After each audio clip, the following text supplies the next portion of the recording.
Hi friends, இன்றைக்கி வீடியோவில் என்ன பார்க்க போகிறோம்னு பார்த்தீங்கன்னா, இன்றைக்கி வந்து நம்மளுக்கு கோழி அடை வச்சுருக்கோம். இது வந்து இன்றைக்கி நம்ம என்ன பண்ண போகிறோம்னா, இதில் இந்த முட்டையில் இருக்கிறதுல எல்லா முட்டையிலையும் வந்து கோழி குஞ்சிருக்கா இல்லை வந்து எத்தனை முட்டை முட்டையாக இருக்குன்னு சொல்லிட்டு தான் இன்றைக்கி நம்ம முட்டையை ஸ்கேன் பண்ண போகிறோம். வாங்க முட்டையை எப்படி ஸ்கேன் பண்ணி பார்க்கலாம்னு சொல்லிட்டு பார்ப்போம். பாருங்கள், முட்டையை இப்படி எடுத்துகிட்டு ஒரு ஃபோனில் லைட் எடுத்துகிட்டு இப்படி வச்சோம். முட்டையை வந்து உள்ளே கோழி குஞ்சு இருக்கிறது நமக்கு நல்லாவே தெரியும். அதோட அசைவுகளும் நமக்கு தெரியும். உங்களுக்கு ஃபோனில் தெரியுதான்னு எனக்கு தெரியல. அந்த கோழி குஞ்சு வந்து முன்றது வந்து நல்லாவே எனக்கு தெரியுது. இதில் வந்து கோழி குஞ்சு இருக்குது.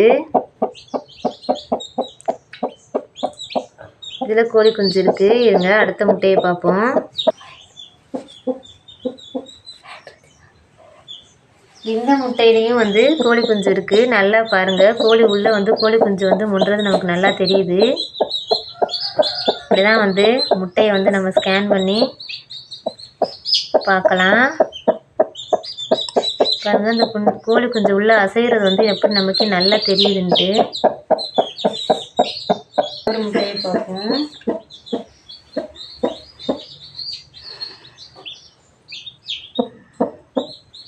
இதுலேயும் கோழி குஞ்சு இருக்குது.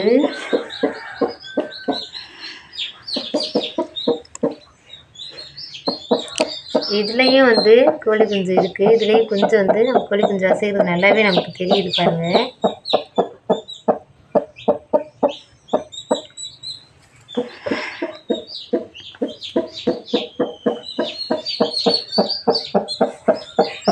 இதுலேயும் கோழி குஞ்சு இருக்குது.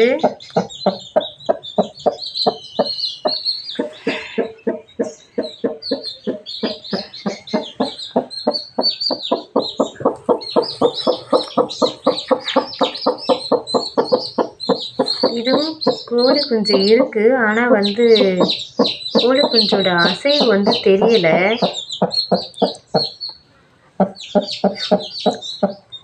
இந்த கோழி குஞ்சு பொரிக்குமான்னு தெரியல. வேறு எல்லாத்துலேயுமே வந்து கோழி குஞ்சு இருக்குது. ஆனால் இதில் வந்து கோழி குஞ்சோட அசைவு வந்து நமக்கு தெரியல. பாருங்கள்,